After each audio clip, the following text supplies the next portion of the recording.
What's up, guys? More Medic One here, and today we're going to be working on a Briggs & Stratton engine that has the auto choke, or the what they call ready start, and we're going to convert that sucker over to primer bulb start, so it's a lot easier to start when it's super cold outside. Here in Texas, we're still mowing, and it's the middle of February. Check this out. Man, these old weeds are starting to pop up already. I think the last time I mowed was sometime in January. But yeah, we need to mow again.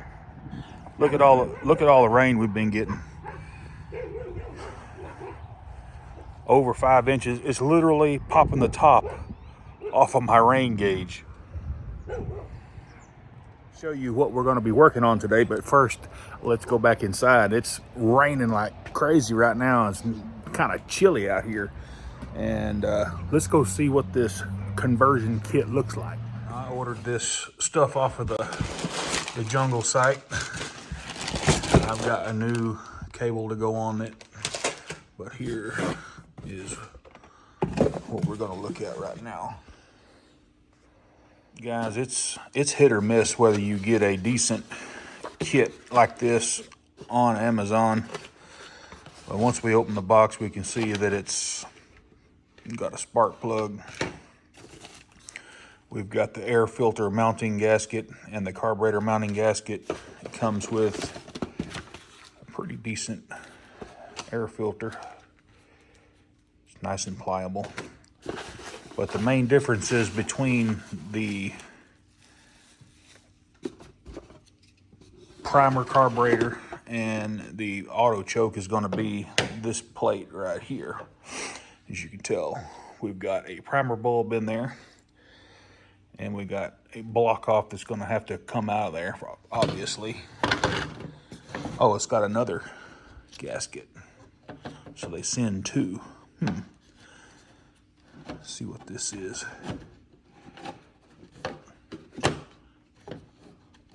Okay, that's just a shipping tab. And it comes with a new breather elbow. I see what they do. They just stick this down in there. What this is a universal backing plate. And whenever you want to convert from primer to auto choke, you take the primer bulb out and then you put this plug in its place right here. But we're not going to do that. We want to be able to prime start this engine. The kit comes with a new carburetor, and we'll be putting this one in place of the auto choke carburetor. But I always like to do a little static bench test before we put these on there, because a lot of times they'll go to leaking even though they're brand new. This one I got from Carb Hub, so it's not a real bad deal here. They're actually pretty good carburetors when you order them from that company on Amazon. What I like to do, and you can do it with a thumb pump or vacuum pump. You can see that it's working there. It's going in, but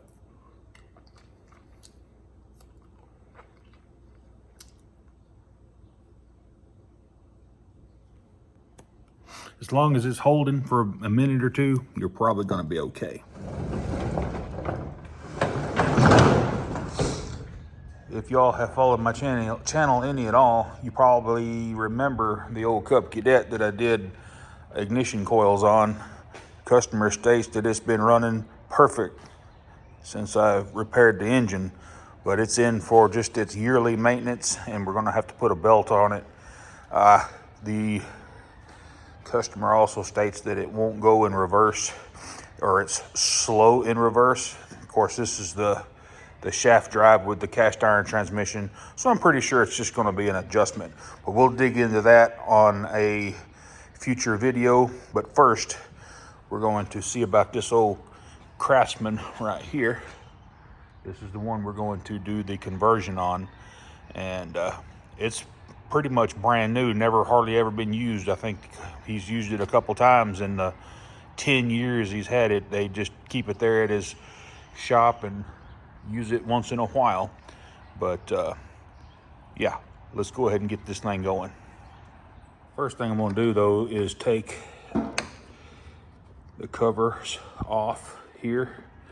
There's a screw here and a screw here. They're just Phillips.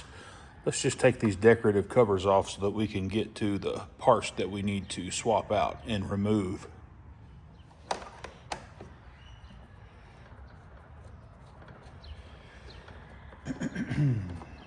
Hope everybody had a good holiday. I know I've been kind of absent, but those of you who watch my channel know that I always take a little bit of time off during the holidays and New Year to keep from getting burned out, spend time with family, and that's exactly what I've been doing.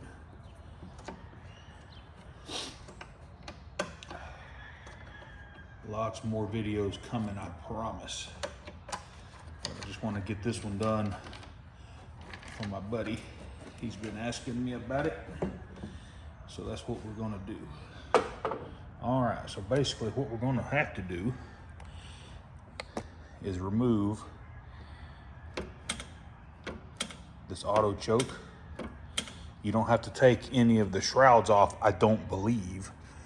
I haven't done this conversion before, but I know you have to remove this spring, this nut on top of the carburetor here. This air filter is going to come off.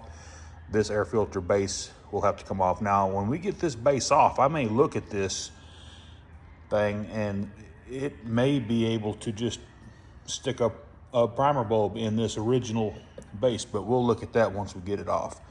Obviously, the carburetor is not going to be able to work because it doesn't have the provisions for the primer bulb circuit to prime the carburetor. Let's go ahead and remove the air filter. Just an 8mm or 5/16.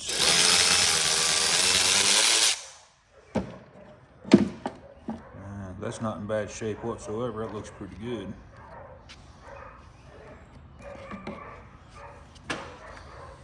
Let's go ahead and remove the air filter base.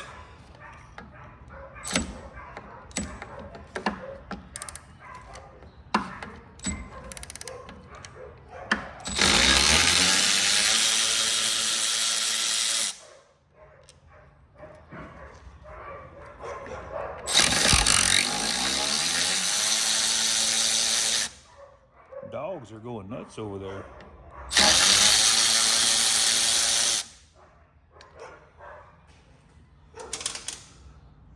So it does look like this original base has the provisions for a primer bulb circuit. All the channels are there. So you could reuse this by just putting a primer bulb right there. But we're gonna have to dig into this carburetor and get it removed. We're gonna remove the choke arm and carburetor, hopefully without any issue. The nut that holds the choke arm on is a 1/4 inch.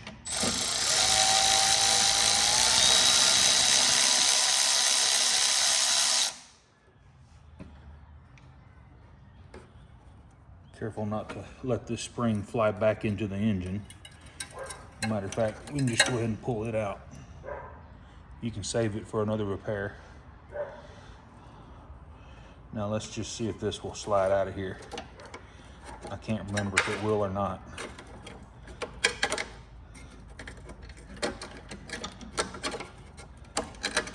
It takes some finagling, but oop, I broke it. We're gonna have to pull the shroud to get the rest of that piece out anyway. Dadgummit. All right, so 3 5/16 screws that hold the gas tank in place.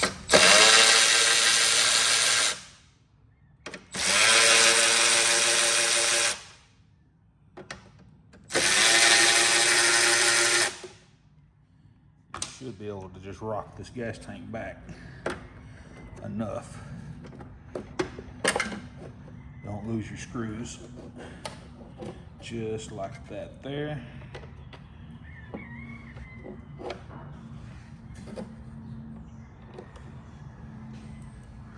And now a 3/8 right here in front.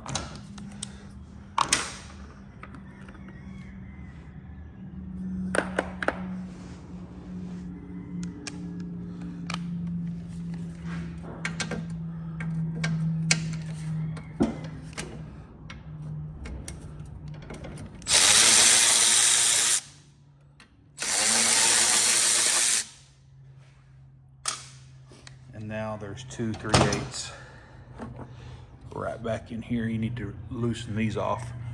I don't think I can, yeah, maybe pull that up enough to, without having to take it all the way off. We'll see. One 8mm here to hold the oil dipstick tube. If you don't take this off, you could possibly break it. So we're just gonna pull this up a little bit, rotate it around and let it set down in the engine so the oil don't try to pooch out. Let's go ahead and do it right. I went ahead and loosened the 2 back ones. Let's get this out of here. Oh yeah, that would have never have came out. I totally forgot about the thermostatic pull off over here. We'll just leave that there. We're not gonna do anything with that. It doesn't have any bearing on the way that the mower runs. So we're just gonna let that be. So now we need to concentrate on getting this carburetor out of here. With a short extension and a shallow 3/8, we can get right in here.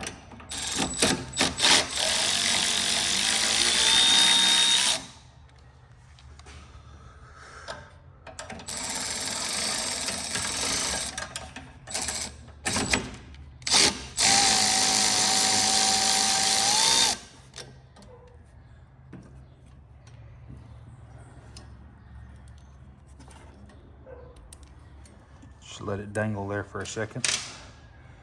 And to get this off, you're just gonna rotate it just like that.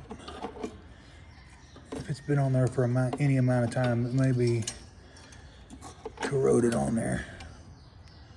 Yeah, there we go. There is the old auto choke carburetor.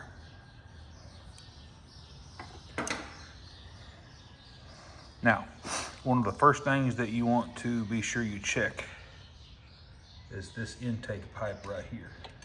And while you have this shroud off, just go ahead and see if the intake mounting bolts are loose. Just go ahead and give them a tighten with your wrench. Don't over tighten it, but just make sure make sure the pipe's not broken, and make sure that where it mounts to the engine is snug. All right, let's slide on the new intake carburetor mounting O-ring right over the intake pipe there. Now we can mount the carburetor back on. Pretty simple and straightforward.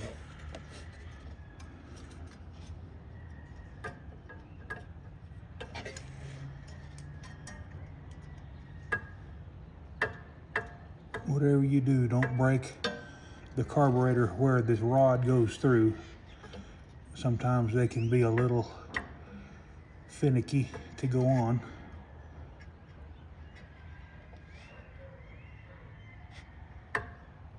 Looks like I may have a burr on the end of that throttle control rod there.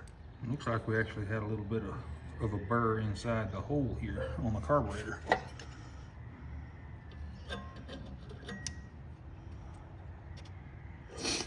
Still not wanting to go on there and check that out. Guess we're gonna have to hob that out a little bit. Not much. I'm not even gonna put a drill on this. I'm just gonna take my finger and kind of clean that hole up a little bit.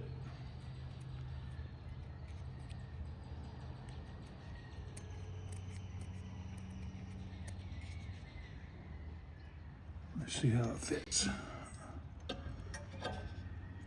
Oh yeah, in case you were wondering, that was a number 44 drill bit, 0.088 inches out of my set over here. Go ahead and get it cinched down.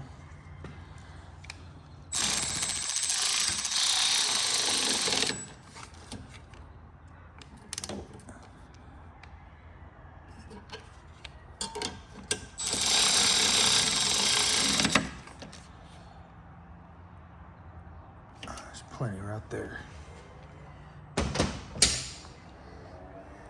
I'm gonna get all the blower shroud and gas tank put back on it. I'll see you guys in just a second.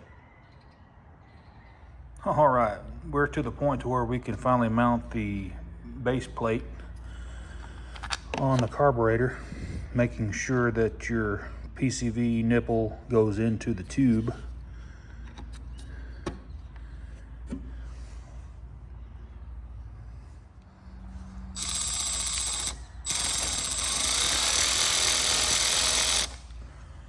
Now you don't want to cram these, you want to tighten these down even. You don't want to cram them all one at a time.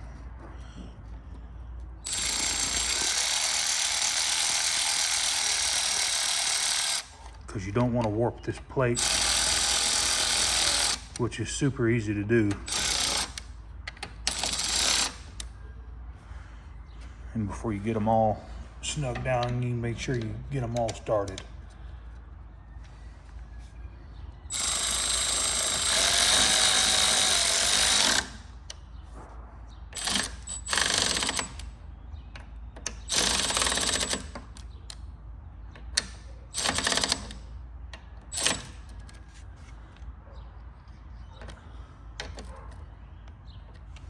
Sometimes I like to just run them down by hand.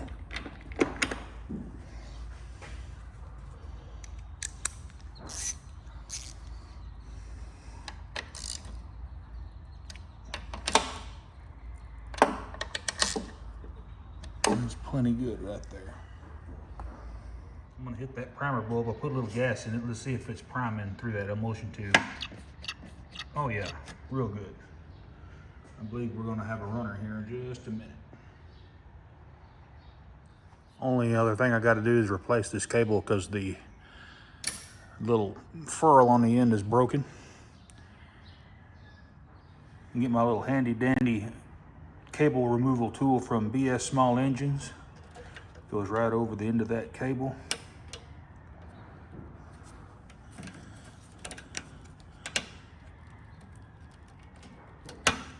And you're able to pull that out.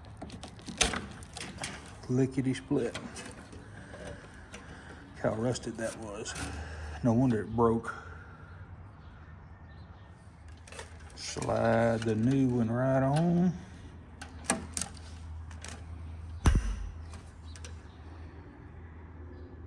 Feed it right through. Is it working? Oh yeah.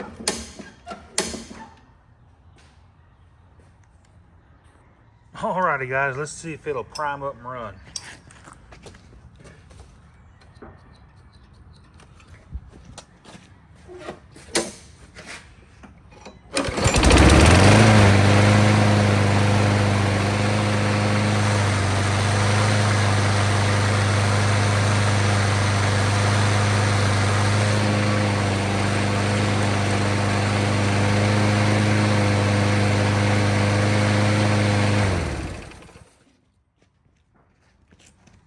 Alrighty guys, hey, we got that little Craftsman converted over to primer start and it runs great. Listen, I'm gonna put links in the description below with all the parts and tools that I used today, and I'll link them the first comment in the video so you can never miss it. Y'all have a good rest of your weekend. More Medic 1.